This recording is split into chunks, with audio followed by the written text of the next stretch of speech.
people, it's your Usmaan back again with another Rival Fan podcast. As always, going over the weekend's results, major talking points. Make sure you drop a like, subscribe to the channel, get your comments in regarding your thoughts. We're going to be discussing Klopp's tiers.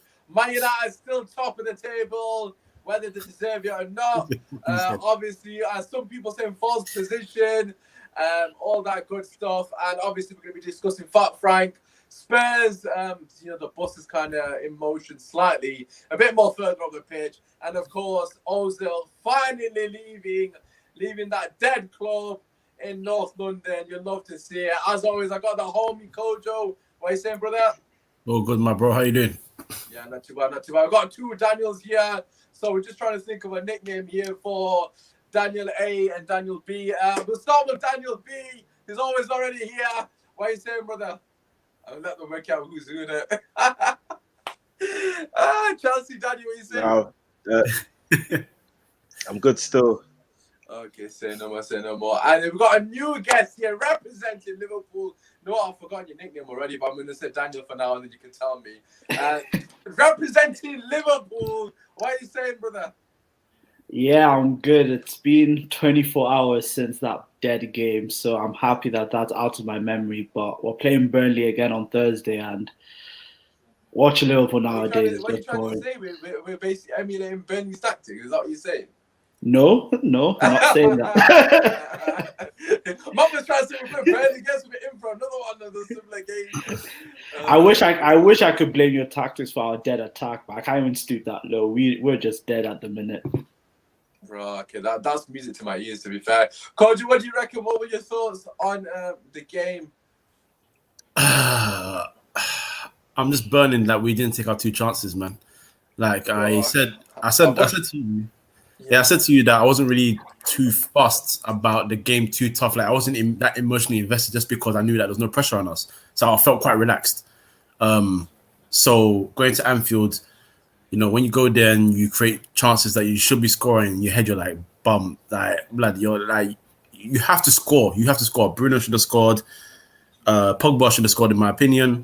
Rashford should have played Cavani through when he had the through ball. Fabinho did well in terms of what he could do, but as I heard Henri say, and I completely agree, you're the boss when you have the ball. You should have played the ball to Cavani, try to find him. Even if you tried the pass and you failed, I would have forgiven that. It's the fact that he ran into no man's land is what I think angers me. But other than that, the game was it was drab. And then when you check the previous games since 2016, there's been 4 W's, 2 each, and the rest have been draws. So It tells you where the game goes when these two play each other. So it was just another draw, one of them games, a 0-0, disappointing 0-0 for both sides. But overall, I'm not too upset. We're still top of the table.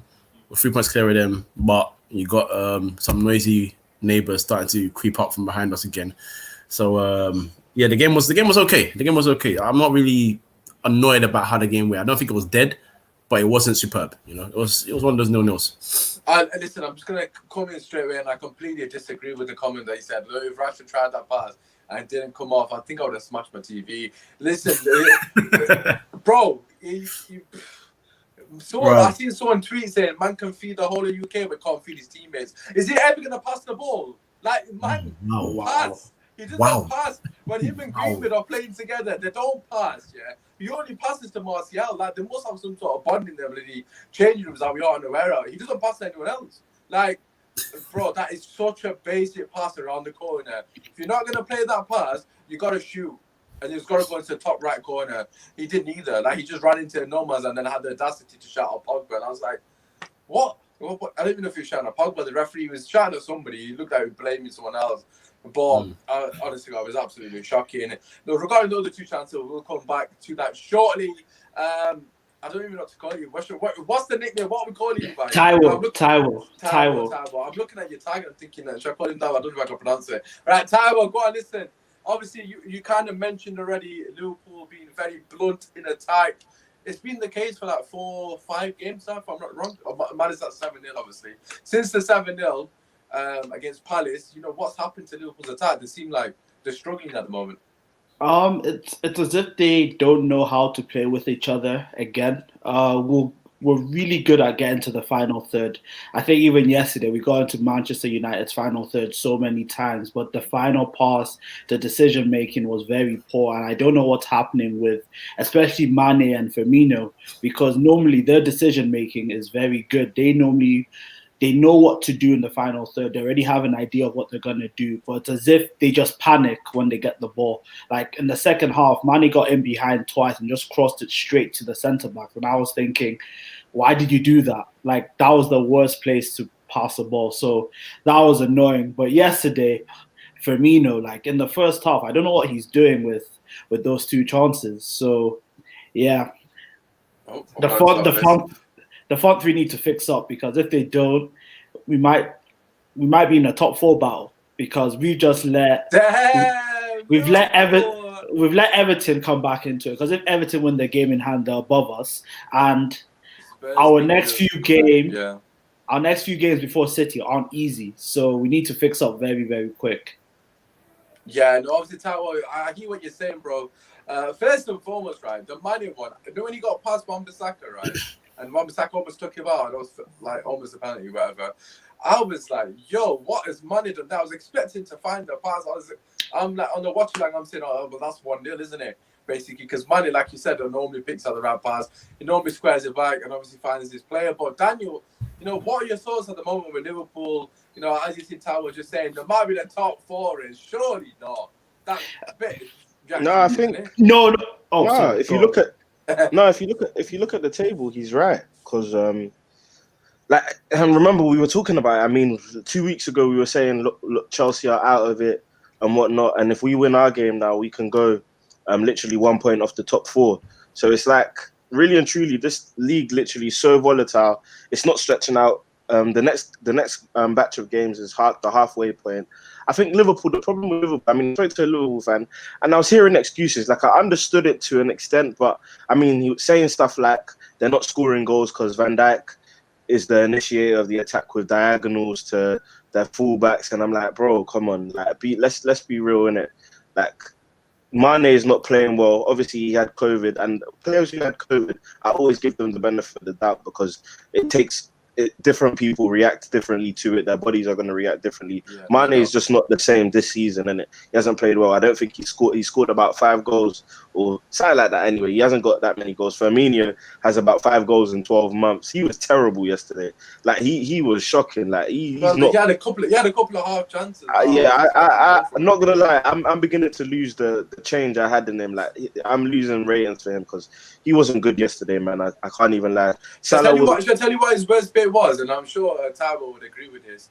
For me, he's got the ball at edge of box and he tries to finesse with his left foot. And Robertson acres of space. Bro, yeah.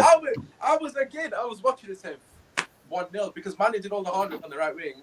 It drops it off to Firmino. But I'm thinking, oh, obviously he's going to play in. You got man over. He's clean through on goal.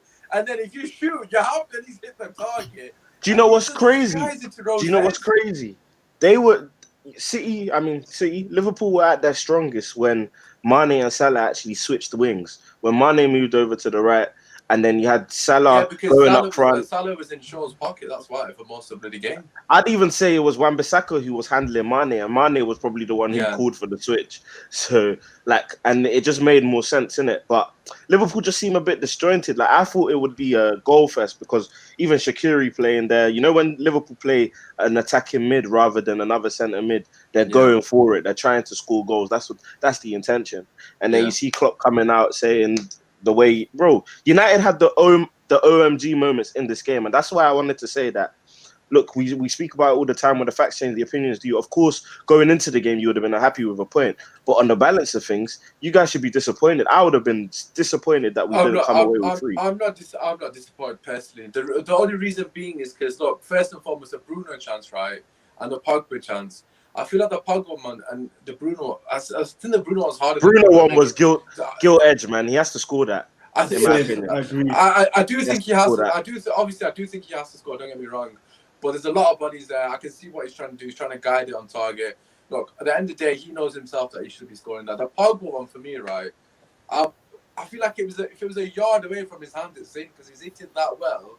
I was a bit more disappointed with the Pogba chance than the Bruno one, because I feel like the Bruno one, there's a lot of people in the way. He needs to factor in other sort of issues. But I feel like I hear what you're saying regarding 2 points drop, Coach. What are your thoughts on that before we go into club? Like, for me personally, I just feel like we're still at top of the table. You know, we could have lost it. You know, we could have lost it in some moments if their decision making, as Tyrell said, was better. And same with us, we could have won it. But by the time we could have won it, we should have been out of the game, really. Just quickly before Kojo goes, I just feel like there's this. Obviously, you lot are top and you deserve to be top, but there's less conviction in you being top now rather than when you went on top when you beat I think it was Burnley. Like, it's kind of like you lot knew you could have won that game and you could have comfortably been top, like outright top, rather than if Man City win that game, they can go top. I just get that sense from, because United fans aren't afraid to say that they're top of the league. Do you know what I'm saying? And rightly so, because they're top of the league. But the reason I did, we just got to get this comment in. Cheese from Ghana. Come on, bro, my guy. And yes, bits and bobs. What you saying, my G? Obviously, I can see a couple of people getting the comments on. Someone's put Res Bruno for Fulham. Right, I think people are forgetting that this is Anfield. Look, don't get me wrong. I understand that there were chances out of the game, and I know Liverpool aren't firing. They're firing blanks at the moment. Obviously, Tyler, you know that yourself. But I think people are forgetting that it's Liverpool. We've lost to Arsenal this season when they were down in the dumps. We lost to Man City in the Cup. We got slapped out by Spurs, and obviously, Liverpool have got goals in them. I just think people are getting too carried away. Like, I think they're forgetting who we're playing against. You think, I personally, the way I see it is, right, are Man City going to go to Anfield and win the game? I don't think they're going to do that. Are Spurs going to go there and win? Are Chelsea going to go there and win? I don't think none of them are going to go there and win. So, for me personally, if we won, of course, yes, that would have been like a huge statement. Okay, look, we're here we actually take us serious. But us drawing that game, I feel like that's more, it looks worse on Liverpool, really, because they're meant to be the best team in the galaxy, according to their fans. I don't know where were they. They didn't even turn up for me. Like, Kojo, what do you reckon? Do you agree with me or do you disagree? What do you think? It's a tight one, because I'm comfortable knowing that we're top. I'm not even mad that we drew the game. It's the things that you talk about when you talk about analyzing the game. You look at those two chances. You look at those chances and you're like, that's where you could have won the game. Yes, Liverpool decision making, for example, you guys talk about Firmino, instead of passing it to Robertson, going for that shot which he obviously fumbled. But you got to look at those chances and you got to look at them and say, listen, you got to take them back. You got to take them. At the end of the day, this is what I hear what you're saying, Cody, right there. But sorry to interrupt you. But the way I see it, right, the Liverpool fans could say the same thing, because Firmino's got to pass that to Robertson, and that's a goal probably. I hear you. It's not the same type of chance. If you get your chances were. And the reason, exactly, and the reason why even the point of it was Liverpool's Anfield, I totally get that. And there's a reason why they haven't been beaten. By the end of the day, those chances it doesn't matter who the opponent is. You take those chances, whether it's Burnley, whether it's Liverpool. Liverpool haven't looked imperious at home for a while now. So you go to that game and you're like, for me, it's not about taking the game to them. I wasn't actually quite comfortable with the way we approached the game, because we still found chances to try and win the game. We just didn't take them. You know what I'm saying? So, and the fact is, yes, in the league at home, they have been unbeaten for 3-4 years, but they've also been beaten in the last year by Atalanta and Atletico. So you can be beat. They can be beaten at Anfield. Simple as that. So that's why I looked at that game. I look back at that game. I'm not mad that we got a point. I'm not mad that we got the draw there. I'm not mad that we are top of the table, because that would be quite frankly silly. I'm not even mad that the guys missed the chances, but it's a slight annoyance. I do hear that, because I still can't get over the fact that Pogba didn't score, because the always Pogba's one, yeah. The always Pogba's one. The reason, man. I slightly sympathize with him, just because I feel like maybe he was just trying to keep it on target as much as possible and just hit it. Like, it looked like he just hit it. There was no sort of direction. So well, bro. He took it. The touch was so clean. But you see, he just hit it. He didn't really think about direction. In my head, I'm thinking, aim roof of the net. Just try and blast it above. This is what I'm saying to my cousin, because Maddison literally scored the exact. His was a tight angle. Maddison's. He scored the day before. It's roof of the net. And they interviewed Maddison after the game, and they said to him, oh, obviously, how is what your thought process? And he goes, look, I've been watching a lot of clinical strikers, and I can't remember which player he used as an example, but the commentator said Batshuayi used to hit it roof and net all the time, and Madison said that his dad always taught him that if you hit it roof and net, in those tight angles, you have to go for roof and net. The keeper can't save But the way is though, bro, the pressure's different, man. The pressure's different. I'm not trying to make excuses for Pogba. It was a snap, no, but it was a snap instant. It wasn't like he had time to think about it. He literally, the ball came to him, he controlled it dead, and then he just binged it. Obviously, it's one of them things, isn't it? You don't get that much time in it. As for Bruno's one, what disappointed me about Bruno's one is, again, I think he has to lift that as well. Because the thing is, when you got players in front of you, if you've got 3 defenders or so in front of you, and you got your goalkeeper, if you hit it low, you're looking for it's either going to you're looking for one of 2 things: for it to get that lock of going through legs, or maybe get a slight deflection so it sort of balances the goalkeeper, goes past him, or he's going to hit one of their feet and hit Alisson's foot. You're hitting it in his direction. He's going to make that save. I think he had to lift that as well. I think the other one. He escaped. He escaped a lot from the analysis after the game, because on top of a poor performance, you have to do better with that chance, and he didn't do well enough with that chance. But people are so focused on Pogba's, because Pogba's obviously, the media cow for them, innit? They want to just talk about Pogba. But Bruno should have taken this chance just as much, I think, as Pogba should have. I think the Bruno one is surprising. I don't know what you lads think. It kind of looked like he was nervous hitting that. He's like, let me just get the target. Like, you can imagine a player with full confidence. They're just putting the foot through that, because it's on a plate, really. It's not like Luke Shaw's literally just rolled it to him in a sense. It's not like he's coming out of pace. If I'm honest, that's as bad as I've seen Bruno play. Even in the game, there's some games. That's his worst performance. There's some games where, okay, cool. Clearly, I can see he's tired, innit? So he needs a rest. But that game, he was off the pace. His passes, even the simple passes, were going astray. I think at one point he had 43% pass completion, and that's not good enough. I get that. And we've spoken about it. Let your creators create. Allow them to lose the ball as long as they're making positive passes. But there were even simple passes that were being misplaced. And I just thought I expected more from him. I can't lie, because I have huge stocks in Bruno and I really like him. But he was really poor, man. And obviously he's got that big 6 thing hanging over his head. I do think criticism on him is a bit harsh, because of his high expectations. However, I mean, he's invited those expectations, so you just sadly got to live by it. It's double-edged sword. When you play so great, you have to either maintain it or people are going to come for you. Do you know what I'm saying? Yeah, no, I hear that. There's a lot of good comments in here. I'm not ignoring them, don't worry. Obviously I can see him. Just regarding Bruno, I'm not that worried about him. Look, I've seen the Big 6 record, and again, people can say, well, why are you harping back to last season? This season we've been shit against the Big 6. Not Bruno. The whole team has been shit against the Big 6. Last season we were brilliant against the Big 6. So, it's not just Bruno Fernandes. No one's done well for Man United against the Big 6. As his comments suggest, he thinks that Ollie's been in J-League. He thinks Ollie's been basically too cowardice against the Big 6, which definitely is a point. But Tyrone, I just want to ask you regarding Klopp. Klopp's come after the game. He said what he said. It seems like he's making a lot of excuses. You heard what Daniel said earlier regarding the Van Dijk thing. Do you feel Klopp has a valid point regarding the injury to Van Dijk? Is that really affecting that much? And also, he was saying I may not part of the boss. I don't know why he's been saying that, but what are your thoughts regarding Klopp? When it comes to Klopp's post-conference, I really don't care anymore. The reason why I don't care is because if I watch a certain game, I know what Klopp's going to say. I knew for a fact that Klopp was going to come out and insult United's tactics, because that's what Klopp does. And I don't know why he does that, because that's how United are going to set up. It's your job to go and beat it. And you didn't beat it, so for me, you have to suck it up.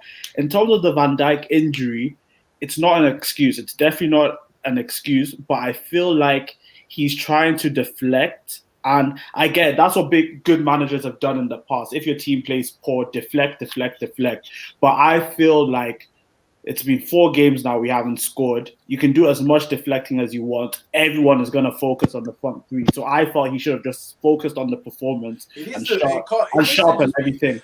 Yeah, look, fair enough. Look, I think he's probably said it behind closed doors. Just about saying he needs to focus on the front 3, but obviously behind closed doors he's probably saying X, Y, and Z. But towards the media, he's obviously playing that card in there to sort of take away the shine. Which, to be fair to him, that's what Jose Mourinho does all the time. deflects responsibility off his players, and everybody else does. Obviously, Forbes has been giving shit to Liverpool fans since day one, say Cookie Crumble FC, basically. They can't deal with the pressure. Taiwo, are Liverpool crumbling? That is the question. You said that you might be the top 4 race. For me personally, I would have never said Man United back in 2008 would have been in top 4 race because I got that much faith in the best team that I've seen us in the Premier League recent era. So you guys were talking about that you're the best team last season. What's happened here, man? Games? What has happened is, I don't know what it was, but I noticed a change after the winter break in February. The way we played before then and after then was completely different. The Atletico performance, the Watford performance, even when we beat Bournemouth 2-1, even though we weren't that great. And I don't know, it's as if the momentum has just fallen off a cliff. But the players also need to take responsibility. There's been games where they should have won, or they should have played better, or they should have started better, and they just played poor. So the players have to take responsibility. I don't think we're in the top 4 battle now, because I don't want everyone in the comments to think I think. I feel, but what I do feel is if we continue like this, we will be in the top 4 battle. Like, we need to snap out of this quickly. I think your game against, I know you got Burnley next, and I think after that you got Spurs. That Spurs game is key. I know Firmino scored 90th minute to win it for you last time. If you don't beat Spurs, then you're fully within like 6. You're practically 6 then. So then you'd have to say, mentally, your players are going to be like, shit, like, we're falling flipping way off the bench. Even though the points-wise, it's going to be very close, but mentally, I think it will affect him. I feel like Coach is about to say something. Just to wrap it, what's so nuts about it is that it's close, but Liverpool, yeah, haven't lost a game at home, yeah, or something like that. But Brighton have more away wins than Liverpool this season. Yeah. Oh shit, I didn't even know that. Yeah, our away record is one of the worst. If you pull up an away table, we're near the relegation zone, if not in the relegation zone. Wow. That's how bad we've been away from home. It's been crazy, isn't it? I wish you speak your mind, stop waffling.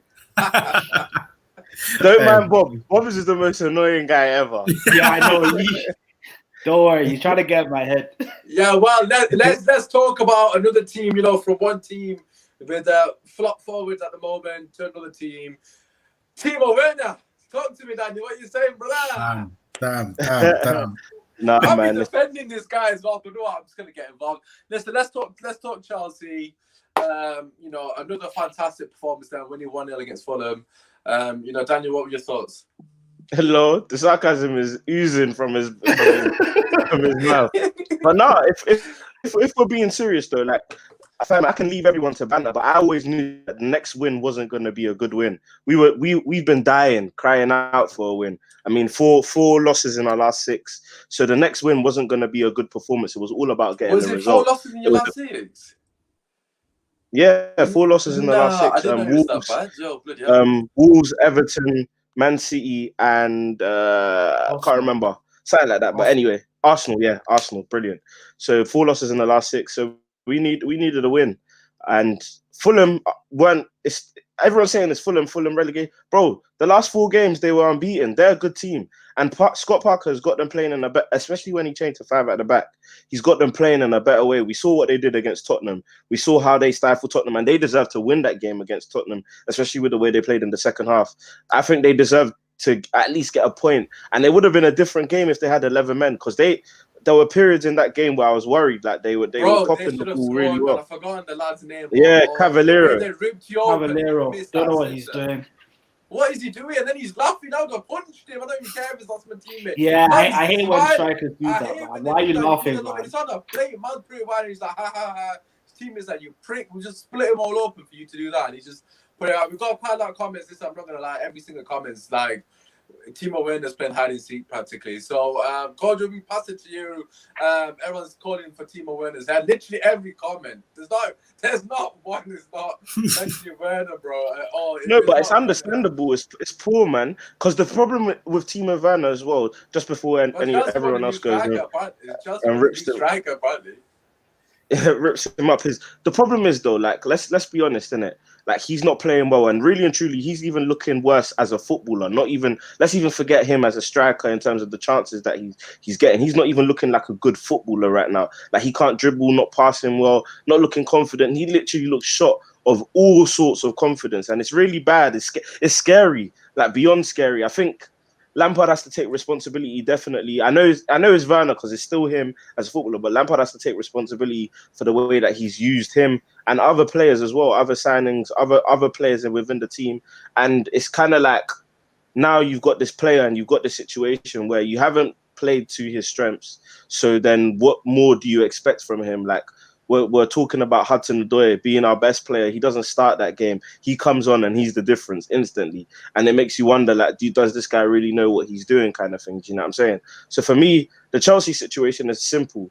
You either get a system which plays to the new signing strengths, or you sack the manager. It's simple as. No, I don't think you should sack him, to be honest. I'd give him a lifelong contract. Kojo, what do you reckon? Lampard is stay at the wheel, and Timo Werner is gone missing. He's basically worse than Morata at the moment. You know that Morata, at least he scored. Do you know what I mean? Yeah, actually offer something in the box. Kojo, what are your thoughts? Not just Werner, though. Like, you know, a lot of Chelsea fans say, no, when we get Ziyech back, we'll be X, Y, and Z. Ziyech, I'm a huge fan of Ziyech before someone even said anything. But even with him in the team, they're not really creating many chances as well. At this point, I don't know what Lampard's trying to do with the team. It's hard to understand when you watch them, because there is obviously a plan. I will struggle to think that Lampard's gone out there and set the team out without any sort of plan. But it just doesn't seem like there's any sort of cohesion in the way he wants them to play. The thing with Werner is this. I have gotten, just like Daniel, I have gotten to Lampard about what Werner how Werner has been used. But for some of those misses and the way he's played, sometimes you can't blame a manager for that. Sometimes it's just the guy's just not performing to a level that you want him to, especially with that miss. There's no pressure. It's a one-on-one. He's you and the goalkeeper. I mean, there's pressure in terms of like he's lacking confidence. That's quite clear. But you are by yourself. If in any situation right now, the game is at 1-0, in the last couple of seconds, you score this goal, you've closed the game off. So take your time and really try to apply a finish. And that was one of the worst one-on-one finishes that we've seen in God knows how long. With the rest of the team, so for example, Havertz, again, I don't want to go too long into this because there's been a discussion about Havertz for time. I'll say this. I can't criticize a player for being out of form if he's not given a run of games to be in form or out of form. I can't get onto him like that right now.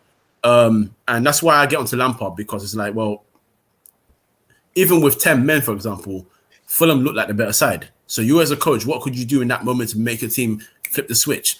It took a little bit of a moment from Mason Mount to finally get the game on their hands, and they were able to control it from there. But Fulham looked better than them with 10 men, and that's worrying. But I'll say this. If Lampard doesn't get top 4, he got to go. But obviously, I think if Lampard doesn't get top 4 with that team, it's got to be up there. One of the biggest flops from a manager in a long time. With 250 M's, look at that team. They got ballers. Oh, there is though, yeah. There is. Forget about the money spent is obviously very important, isn't it? Like, obviously, you spend that kind of big money, your expectations are the rates even higher. But it's the quality of players that is brought. I like Thiago Silva. I like Ben Chilwell. I like Kai Havertz. I like Timo Werner. I like Hakim Ziyech. I like these players. These are good players. Very good. You know what I mean, bro? So you gotta find a way as a manager. Got that team. Sorry, bro. I'll let you come in. Once you got that team, you gotta find a way to make them tick. And yes, I can forgive that sometimes maybe it takes a player a bit longer to get in there. So you never know. Havertz has had a struggle of a season so far, but he could come to the team in February and blow. I don't know what he's doing right now with this team. This is where I'm confused. This is why I keep getting rattled. And maybe Daniel can tell me what he's seen, and maybe he feels like Lampard's doing something that you can see he's building, or maybe he's with me and I'm like, he's sitting there thinking this team isn't good enough, but is it because the players are not good enough, which I don't believe, or is it because of the coach? And for me, it has to do much more with the coach. I'm just not impressed by what Lampard's doing with this team right now. I have to agree with you there, Kojo. What do you reckon then, Tavo? What's your thoughts?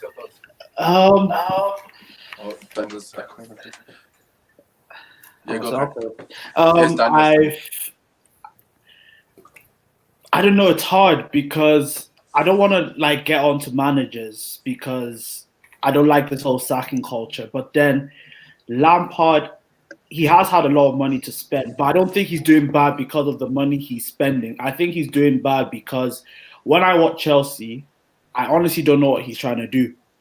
And I don't feel like Lampard knows what his best team is.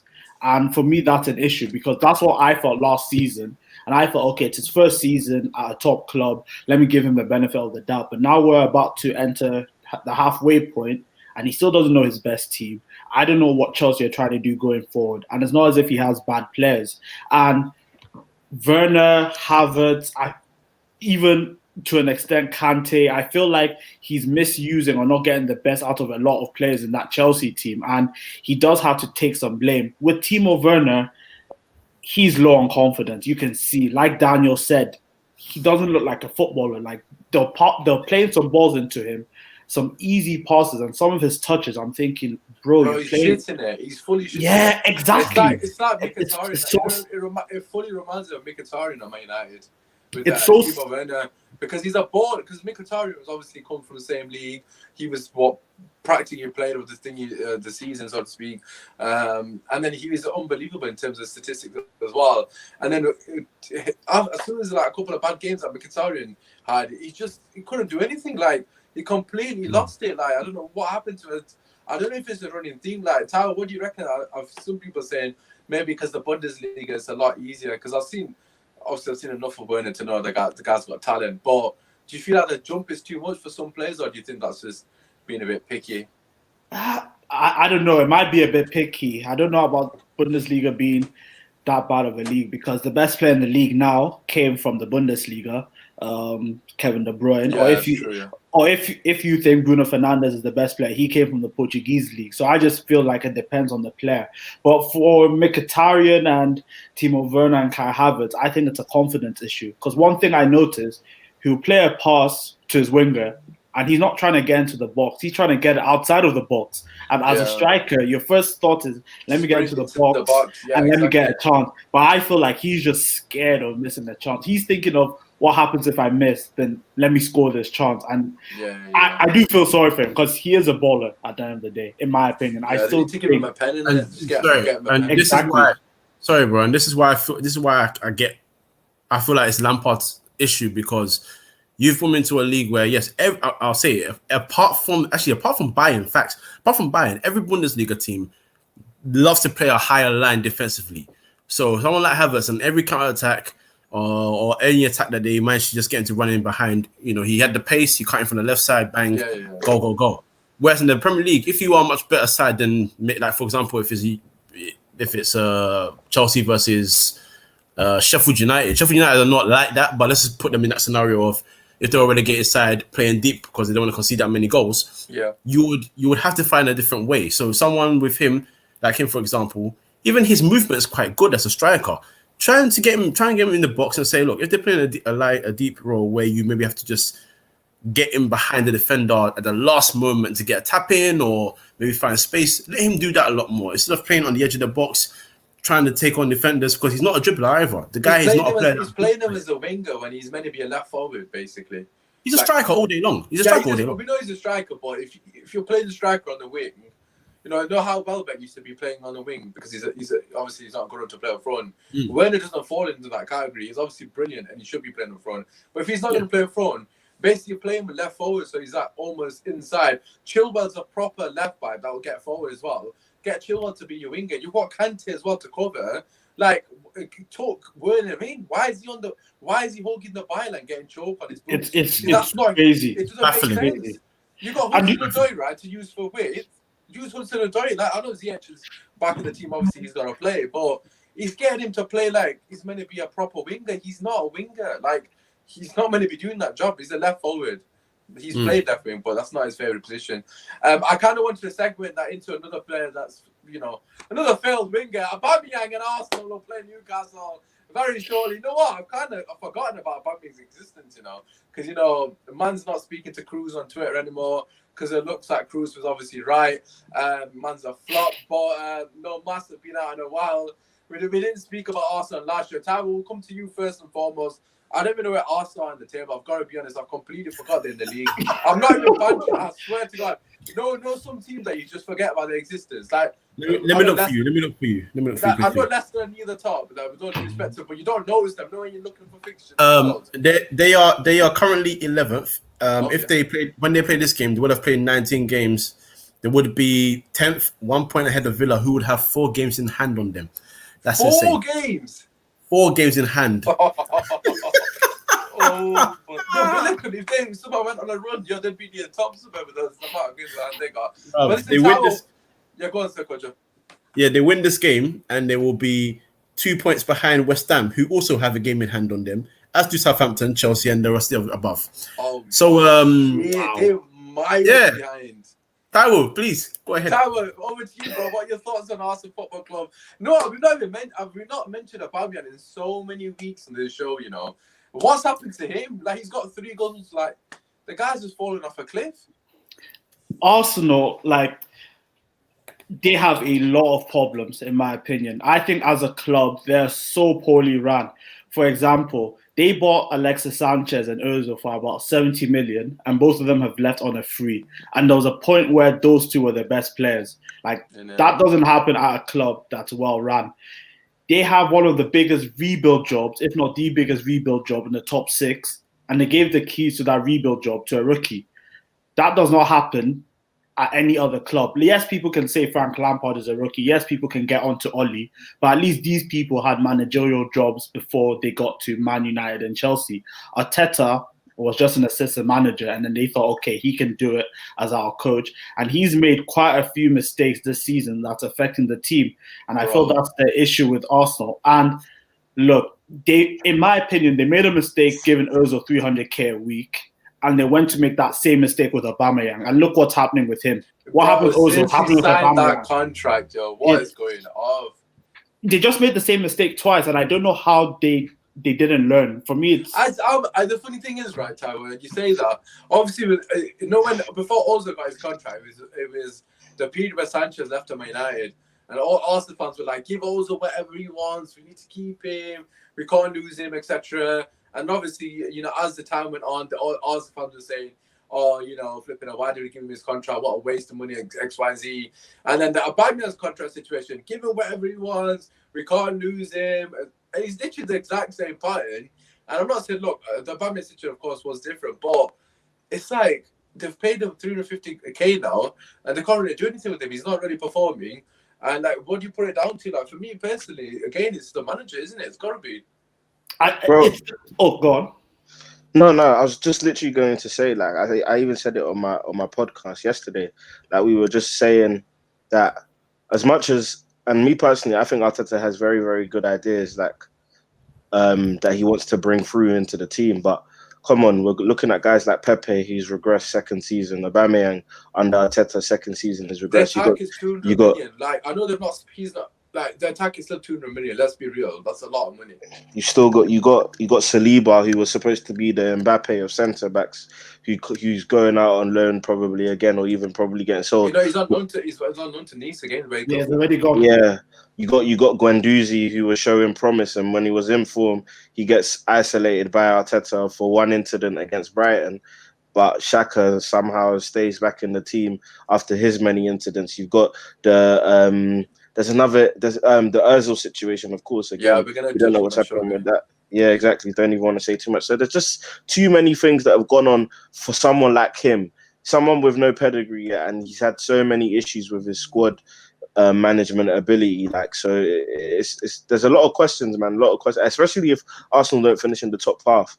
You're wondering, bro, he finished 8th. People don't talk about that because of the FA Cup win. I said, look, the FA Cup win, the oil from that is running dry. Like, I can't even lie. It's only so long you can hold on to that, because if they don't finish in the top half, that's a terrible season, not a disappointing season. That's a terrible shambles of a season if they don't finish in the top half. Yeah, Kojo, what do you reckon in terms of obviously Arsenal's current situation? Yeah, they're in a big problem right now, because no matter how bad they were under Wenger, they were never this bad.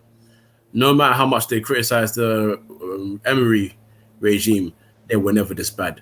So, they will look back and some people hear, oh yeah, but Emery was this, that, and that's hindsight. No, it's facts. You were never this low. You were still, I won't say competitive, but you were up there on some level. Did not finish fifth, if I'm not mistaken. They did, Europa League spot, yeah. And at the end of the day, it's been bad, man. They've got a little bit of form, and it's very little. They've only just got a couple of results recently.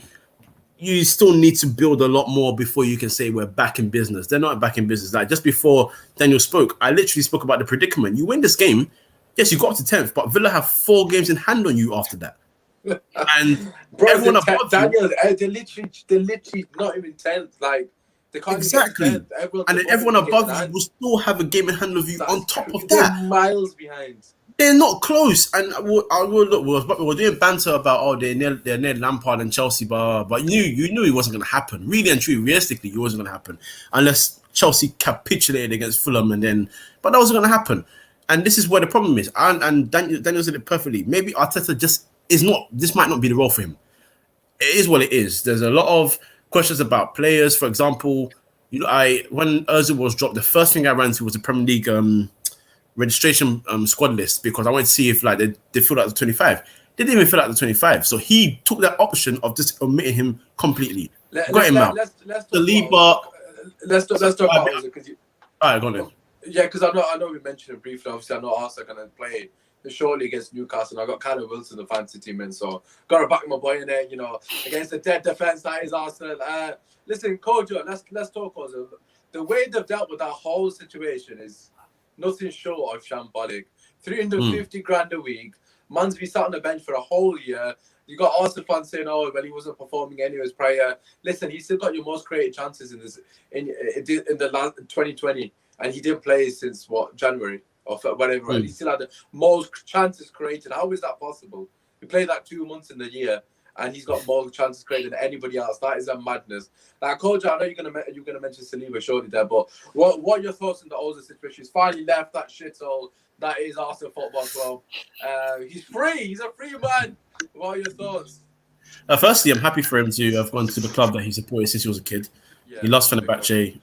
So he said if he was going back, he said from time ago that if he was ever going to go back to play football, it'd only be for one club. So he's got his dream move. So I'm happy for him for that. But yeah, the way Arsenal handled it has been poor. From the time when he did what everyone wanted to do was criticize publicly a major figure to go out there and criticize what was happening in China regarding Muslims. He criticized it. Arsenal didn't, and I understand in football you don't want to get political and all that, but from the criticism he got, you could at least said a statement where you say you stand by your player. You don't have to make a big statement. You don't have to come out and say, yes, we do this and do that. Just stand by your man. Didn't do that. You give him a big contract. The reason I don't listen to Arsenal fans about that is because when he was out of the team, when they were struggling, it was bring Ozil back. And when Ozil came back and he gave 1-2 assists, this is why Ozil's back in the team. Poor form, I didn't want him in the first place. You're lying to yourself. You always want Ozil there. Simple as that. So I don't really regard them in that one either. But more importantly, Arsenal have an issue, and it's happened in the last couple of years. Arsenal have an issue with when a player goes, the way they look at them. They try and put them in this sort of category of if they've done very little, they're seen in a big way. But if they've done big things, but they go to a rival club because they want to achieve something, and you can't argue it because every player that's left your club has come out, especially Van Persie, the one they criticized the most, has come out and said, for example, I spoke to your board, I told them what I want to do with this club to achieve, and they disagreed, so I left. Fabregas begged Arsenal to get taken back. He didn't want to go Chelsea as first choice, but he said no. So he went to Chelsea and won the league. You can't criticize these players for wanting to doing what's best for their career, quite frankly. And then, the way they deal with Ozil tops it up. You haven't seen him since. The guy has worked hard to get into the team. You know he supports Arsenal. You know he wants to get back into that football club and play football. The guy is not one of them players that have to sit there, earn 350 and go. Otherwise, he wouldn't have terminated his contract and moved to Fenerbahce on a free transfer. He wouldn't have done that. He would have sat there and said, all right, then wait to the end of the season, keep paying me my 350. He's agreed to let a portion of his contract go. I don't care how big it is or small it is, whether it's 1% or 99%. The guy terminated the contract and he left. So, quite frankly, I don't look at Arsenal in a positive light right now because they've been moving funny for a long time. And that goes from the selection or omission of Ozil from the squads all the way to the Stan Kroenkes. And I've said this before on your platform, bro. if Vincent Kennedy McMahon of the WWE, a racist and a fraud and a crook, can go on live TV and call Stan Kroenke a crook, then you know for real that guy is a true crook / criminal. Simple as that. So I just don't like the way they've dealt with the whole Ozil situation, and Arsenal have let themselves down big time. That's a club that was based on tradition, on respect, especially during the Wenger years, and class, especially during the Wenger years. And I believed in it because during the Wenger years, I really do believe they were classy. This year, right? They've sacked Gardens. How many people? They've furloughed half the staff. They've sacked Gunnosaurus. Ozil offered to pay. Gunnosaurus, yeah, that's true. They were like, "Nah, we're not doing that." And then eventually they got him back, and then they said to Ozil, "Listen, you can fuck off, right in the thing." And then they've just completed. Saliba dipped him out. Guendouzi dipped him out to Hertha, but then Xhaka told all the fans to F off, and then Arteta today said that Jack has got proper leadership as a captain. So I'm going to pass it to you, bro. What do you reckon, man? Yeah, Arsenal and the Ozil situation, it's been a joke for a year. And there's been a lot of things that also just quite a snaky club. For example, when they wanted the players to do a pay cut, there was only a story about Ozil that came out, but then another story came out saying that there was other players who didn't want to take a pay cut. But there was two other players as well. But it was only Ozil that came out, and that's not a coincidence. And I just don't like things like that. Or for example, when there was disharmony within the squad, and then that gets leaked after Arsenal win a game, just things like that. It's just like you said, they used to be a classy club, and they've just gone away from that. The way they've handled Ozil is just, yes, you can say he wasn't good. He wasn't in top form before he got omitted. But you cannot tell me that Mirza Ozil is not good enough to make the bench when I'm seeing Socrates, when I'm seeing Mustafi, when I'm even seeing Granit Xhaka. So whatever's going on at Arsenal, whoever's in charge of this decision, whether it's Arteta or the people above him, they need to have a long, hard look at themselves because they're not doing well at the moment. On top of that as well, you have to remember, I saw this tweet from one of the Arsenal journalists, and he was basically saying he averaged out Ozil's assist to every player that he's played with in the team, and in 3 years with Aubameyang, he averages 1 assist to Aubameyang. It just goes to show that they didn't even get to build a relationship properly together. Bro, you had Ozil, you had Aubameyang. When they signed Pepe, the amount of Arsenal fans I was saying, we've got Pepe, Aubameyang, Lacazette with Ozil behind him. Even as a rival fan, I was hearing that and thought, you know what? If they can sign a proper CDM, imagine that team with Partey behind it. I know obviously Pepe is exactly great, no, it could be. But it could be on quality. paper, you can't tell me there's not a quality there. Arsenal fans talk about their squad not being good enough. Bro, come on, that front four with Partey behind him and potentially. To be fair, I've already said anyway. The only reason why I'm excited is because basically one of my close mates, Bright, plays for QPR. He's moving to Fenerbache in summer, so he's gonna get to play with Ozil, and I've already told him he's gonna be 22 playing with Ozil. That's great, man. Champions League as well, probably. Gonna be good. Listen, good they're gonna times, win the man. league. They're 100% winning the league, mate. No, but also, bro, man's gonna be ripping that league up. But listen, I just want to finish on the last thing. Obviously, we're not mentioning Spurs because they're irrelevant. But let's just finish on the last thing, which is the top 4 chart. Listen, look, we've kind of alluded to the fact how close it is. You kind of mentioned Liverpool kind of being in that race, although I don't agree with you. I just want to hear everyone's thoughts on where they're at the moment in terms of who makes their top 4 come the end of the season. Obviously, I know this is going to probably change in a month, but Kojo, what do you reckon? Who do you think is favourites to win? To be fair, I've not mentioned Man City at all, so I suppose this kind of leads on to them as well. Who do you think is currently favourites to win the league for you? Oh, it's City, because even on top of their game in hand, the way they're playing right now is starting to scare me. It's starting to annoy me, actually. It's starting to trigger me. They look far too comfortable in games now. And, you got someone like Gundogan who's now, he's always been able to score goals, but 4 in his last 6 is a mad thing. Yeah. Kevin De Bruyne is starting to get into his groove bit by bit. Ruben Diaz, like I told you, bro, and me and you went on a certain platform, not going to mention any names. We said his name. Supposed to get him. Me and Osman were on the platform. Kojo was going in saying, I want Diaz, and people were Bro, ragging Kojo. And they were ripping into me. And Usmaan sat there and just smiled, thinking, you know what? If this comes back to bite us in the arse here. Bro, I knew he was good. I didn't think he was this good. I've got to be honest. I'm so triggered. I needed What's him. What's so funny is if you man have Ruben Diaz, you win the league. Bro, Easy. Thank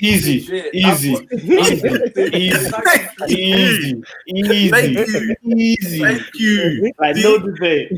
So, I'm annoyed that they've got him because, and obviously John Stones come back into form. Bro, John, you know how much shit I was just going to throw this out here because I know all the lads at work are going to say this to me if they watch this because I've been giving John Stones so much shit for Same. I've been giving him shit for ages. Like, literally, before the season started, one of my work colleagues, she's a Man City fan, and I worked the Old Track, me up in there. So as a joke, they were all saying John Stones better than Maguire, and I was like, these guys are on a wind-up. But now, they say, I can't really disagree. Like, before the season, they were saying it just to wind me up, but now it's actually coming to fruition, so... Hey, John, do you know what's happened? Shall I tell you what's happened, Kojo? And this is why...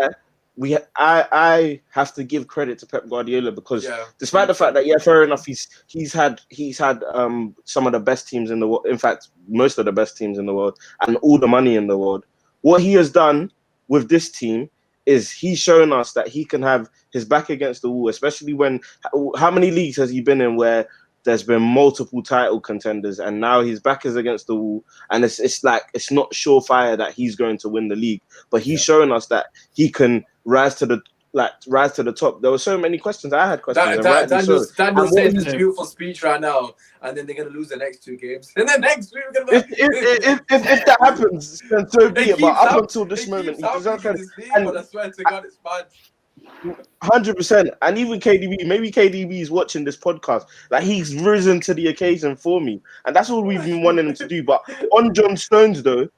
In particular, John Stones, the reason why I give Pep so much credit is because he put so much stocks in John Stones. Like John Stones was the first, I think it was his first signing. I think so too, what it was, something like that. And he's basically taken the mistakes out of John Stones as well now. John Stones is a real defender now. Like he's England's best defender, and it's clear. It's so obvious. Like he starts at the Euros, and there's no question about it. So man, like you got to give Pep credit. Maguire has to start. Yeah, Maguire will start. No, he will start. It has to be. Of course, Maguire's been good. Maguire's been good as well. I know. You lot get onto him, but he's been good recently. He has been good. I'm not saying that, but I'm just saying, does he have to start? Like really? Or Bailly, get Bailly.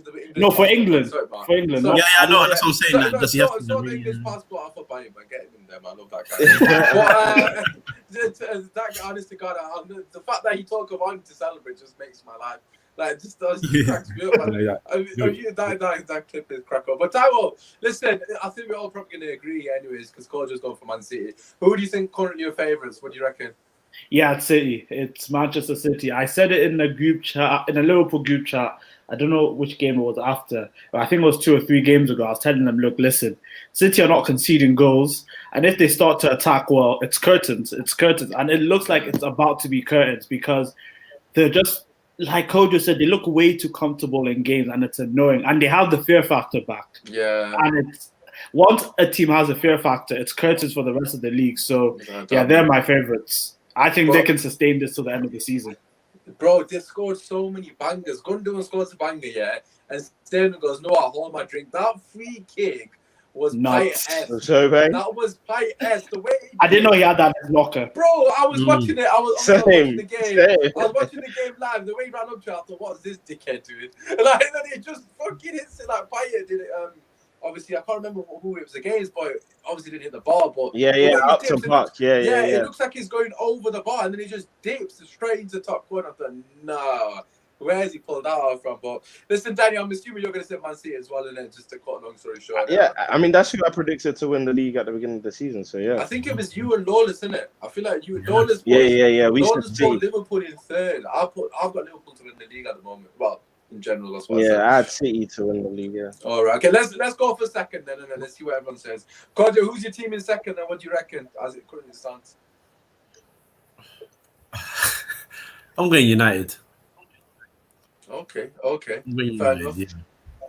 Okay, it's actually crazy that we're saying that no one's actually like, what? United? Because when we did this at the start of the season, there's a lot of people within our group, I think Daniel and Keisha and all the lads that are regulars, and not one person had the United in top 4 apart from me and the others, I think. No one had us in top 4, so obviously that's an improvement. Tower, what do you reckon? Who do you think's second for you at the moment?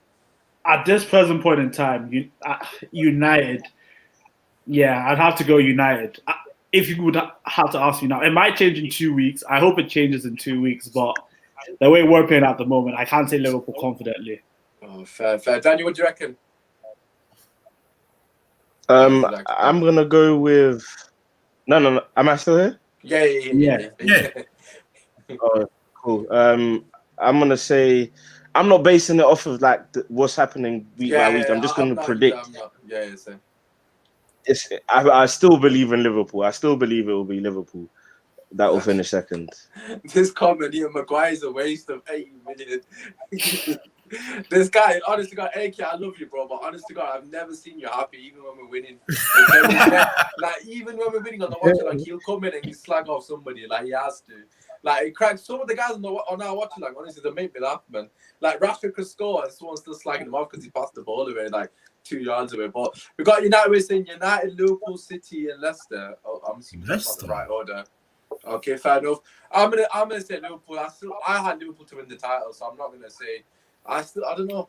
I feel like surely they're gonna fix up at some point. They're not gonna just fall off the earth, are they? Cody, what do you reckon? Third? Who are you going for? No, Liverpool. Liverpool are not dropping out. If Liverpool somehow finish out of this top 4, finish 4th, I'm gonna be very, very confused. At the same time, trust me, there will be delight. But it'll be delight within confusion as to what the hell. If Liverpool don't finish top 4, that's sackable. That's a sackable offense. No, the thing is, it is. I wouldn't want Klopp to get sacked, but it is a sackable offense. It is a sackable offense. They won't, but it's a sackable. Bro, you don't go. If Liverpool don't get the Champions to and Usmaan, if Liverpool don't get Champions League money, they're sacking him. You know, they need that money.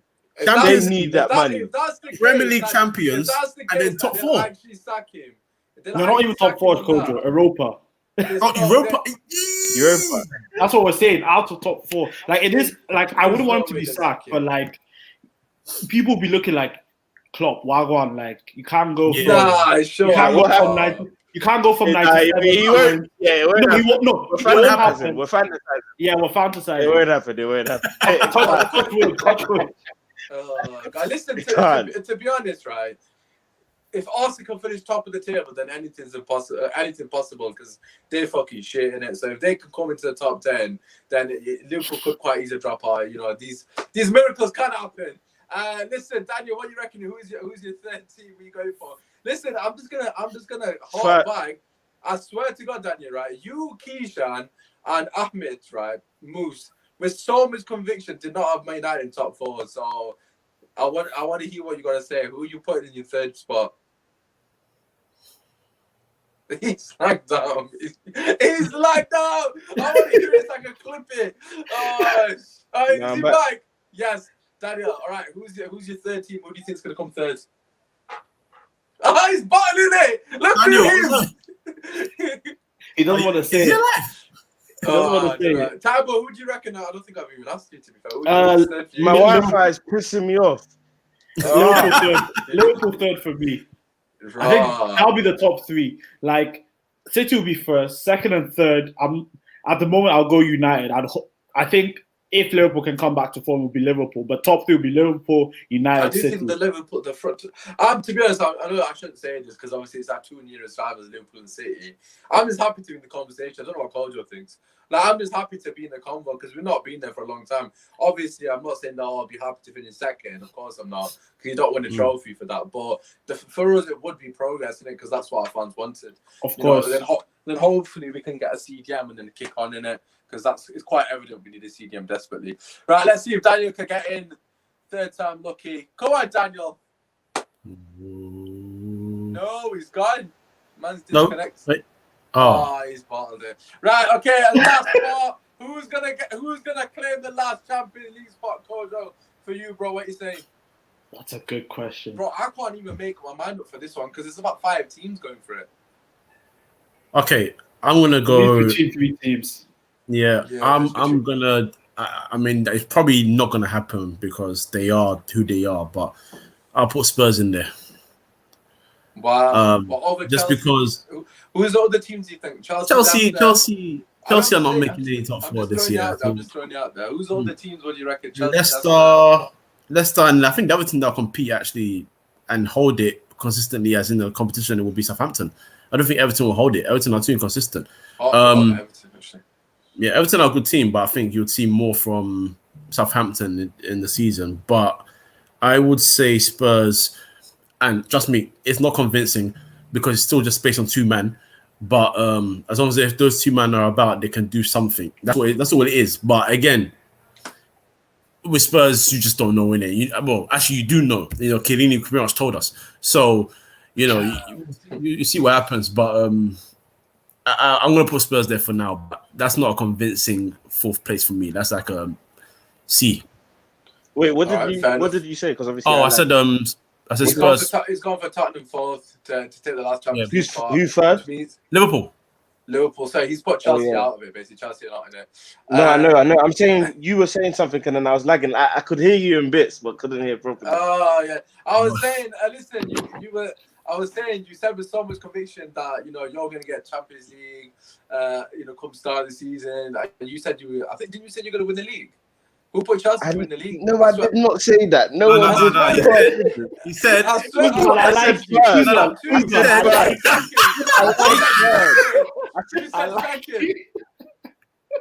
Usmaan, I've got my article. I've got my article. No, Dan Lawless said second. Chelsea second. I didn't say. I've even got my article lined up here, right here. So if you want to share the screen. Yeah, I was just winding you up, man. Relax. I don't even know what you said. Yeah, I know. You just wanted to. But no, in all seriousness, though. In all seriousness, though. Who's your 3rd and 4th spot? Who are you going for? No, it will change, and I think. Look, at the end of the day, I know it's going to change, but what are you feeling? Yeah. No, at the end of the day, before I give my what I think is going to happen, fam, we give predictions based on what happens at the start of the season, and when we were looking at the start of the season, Man United didn't look like a good team. Do you know what I'm saying? I agree. But I'm asking you now. I believe Man United will finish 3rd, and I still believe Chelsea will finish in the top 4 because, and what I'm giving to Chelsea is fair enough. Like, yeah, we're not looking the greatest, but Chelsea have it in. Like, it's an innate thing. If we don't, then that's what happens. And I spoke to a Chelsea journalist today. We had a nice little discussion, and I basically said, like, what are the chances of Lampard staying in the job without top 4? And he basically said next to nothing, innit? Do you know what I'm saying? No, literally. So it's like that means we're all Chelsea fans for the rest of the season. Is basically what you're saying, innit? I mean, if Lampard stays, we get Haaland. So hey, you can see it however you want. Well, you had Werner and Havertz and Ziyech. I mean, do you think Haaland's generational? That people are saying Haaland's generational. Well, I said Havertz generational. But they need to take their time with that word. Have you heard? I don't think Havertz is generational. The way you're talking about Haaland is the way you must talk about Havertz, Ziyech, Werner, Chilwell. No, generational, Usmaan. No one said that. No one said that. No one said that. No one said that. Usmaan's trolling. Usmaan, you is here. Even if it's football Twitter, isn't it? So someone's definitely said it, even if it's not true. Of course, that's silly though. That's silly. What better than that? You know I'm not tripping here. When these man signed Havertz, Ziyech, Werner, these mans were talking like they're gonna be up there second. You thought we would be up there, so how can you say it's news, man? You thought that as well. I had you third. Yeah, but you thought we would do really. You thought we would compete. You thought we would compete. Shall I tell you what I said? This is exactly what I said, word for word. I said you're going to finish 3rd. Lampard's going to get sacked in December, and you're going to get. I said Pochettino, but obviously that's can't happen now. I said you're going to get another manager, and you'll finish 3rd. He should have got sacked in December. I was right, but your board have got no bottle, so it's not my fault. That doesn't make sense. How can you sack a manager? He wouldn't. That means Ollie should have got sacked before the Everton game. You should have. Oh, well, after 6-1, I would have kicked him out myself. No. You can't say that though. You can't say that though because he's top of the league now, so that doesn't make sense. Yeah, back then he wasn't. He got smoked 6-1, bro. Listen. Come on, man. Lampard should have got sacked when I said he should have got sacked. No, that's not how sackings work. Come on, man. Yeah. This team that you got, if you don't get top 4 and you get sacked, it's just a waste of a season, really. Yeah, you could. Havertz is generational. Why is he not generational? Havertz is not generational. How can you say he should be? That doesn't make any sense. Generational, yeah. Generational only counts. It's not a choice. Usmaan knows what he's doing. It should be. I know. He's trolling. I heard Havertz is better than fucking all these. How can you say he should be? How can someone choose? I heard. Oh, thank God we got Ziyech. We got Sonny can cross. Ziyech's diagonals. Oh my God. Ziyech is Put on Twitter. That diagonal Ziyech against Fulham. World class. Get it on Twitter. That's what I heard. That's what I'm seeing. And now Ziyech is back, and you're still shit. And he's a baller. Yeah, but Ziyech just came back from an injury. He'll get good. He has just come back from America, innit? He's been here for time. These guys have been here for time now. No, but wait, you're talking. I said Ziyech did just come back from an injury now. He's been playing for like 4 games, hasn't he? No, he hasn't. He just came back in. He came back in the first game against City. Was the Man City game. Literally just threw in after 4 weeks out in the Man City game. Should have scored a hat-trick against Man City. It's not good enough. Oh, yeah. Man City. That's what we're doing.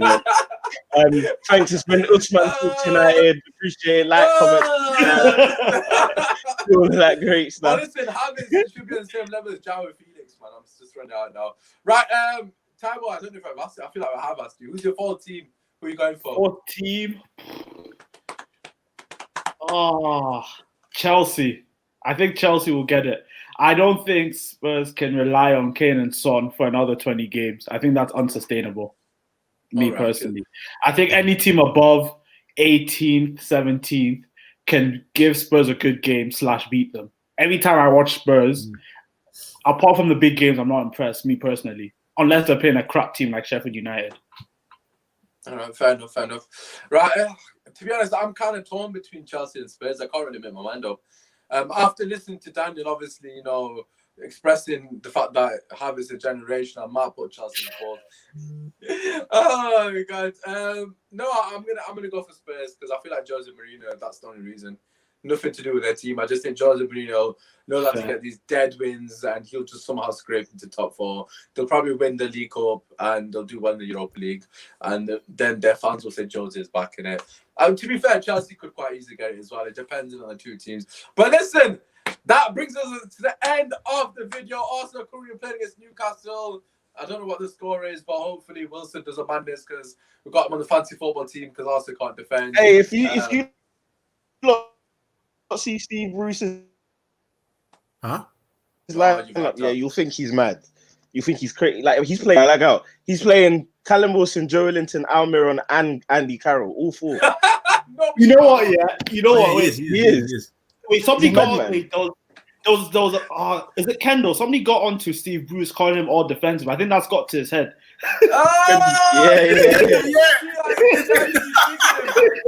Kendall's listen, man, thought, you want to call me defensive? Usmaan, before we go, can we just address something that Daniel just tweeted? Daniel, would you like to address what you just tweeted here? Yes. What did I say? Fikayo Tomori over Joe Gomez, 1,000%.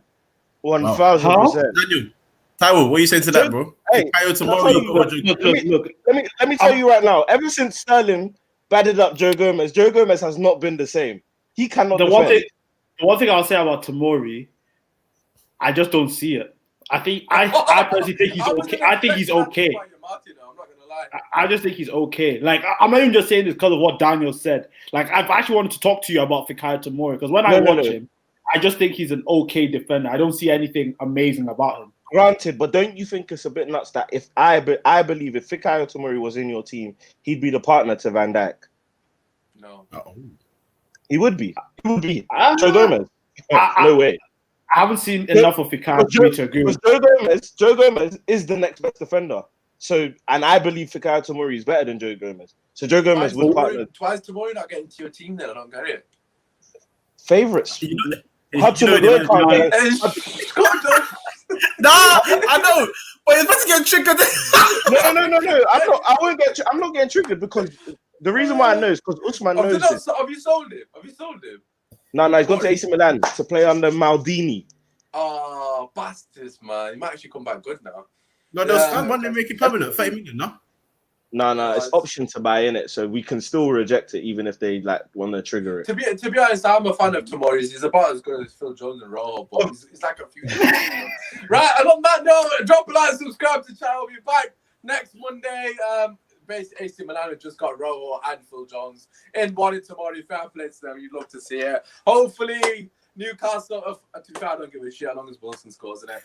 We'll be back next Monday, 7 o'clock, and yeah. Stay tuned for that. Before I go, actually, I just remembered, boys, just shout out your social. Kojo's and Daniel's handles are actually down below. I've linked the YouTube channel. All you've got to do is hit the link and go straight to them. So, Taiwo, we're going to allow you to take the floor because I haven't got your link in there. I'm not going to lie, I've got your eye in there. But where can I find you? Oh, you're on YouTube. I know you're on the same channel as Kojo, but where else can they find you, bro? Yeah, they can find me on Twitter and Instagram on that handle below. Wait, how do you do it? Yeah, below there. And you can find me on FS on Cut. Yeah. So follow our Twitter, Instagram, and subscribe to our YouTube. Yes. Okay, I will put the link to FS on Cut. Obviously, Kojo's a regular on there as well. As I've already mentioned, Kojo's 3 midfield channel link is down below. You just literally got to hit on the link. Go and subscribe to the channel. Will be on tomorrow. Usmaan's coming through. Please, honestly, God, I was like, I'm on one of the channels tomorrow, but I didn't know whose channel it was. I was trying to remember. I thought it was Bob's. I couldn't remember which one it was. And also, Daniel, I'm not happy about their video with me in it because, we'll have to discuss it another time. But Daniel's link is down below. For Eyes on the Ball TV, to be fair to them, they upload fantastic content as well. So make sure you show love to everyone. Obviously, go and subscribe to their channel as well. Drop a like, subscribe here. We're close to 1,000, but I'll probably listen to that until I'm about 50 years old, so it is what it is, isn't it? Oh, anyway, shut boys, up, man. Go on.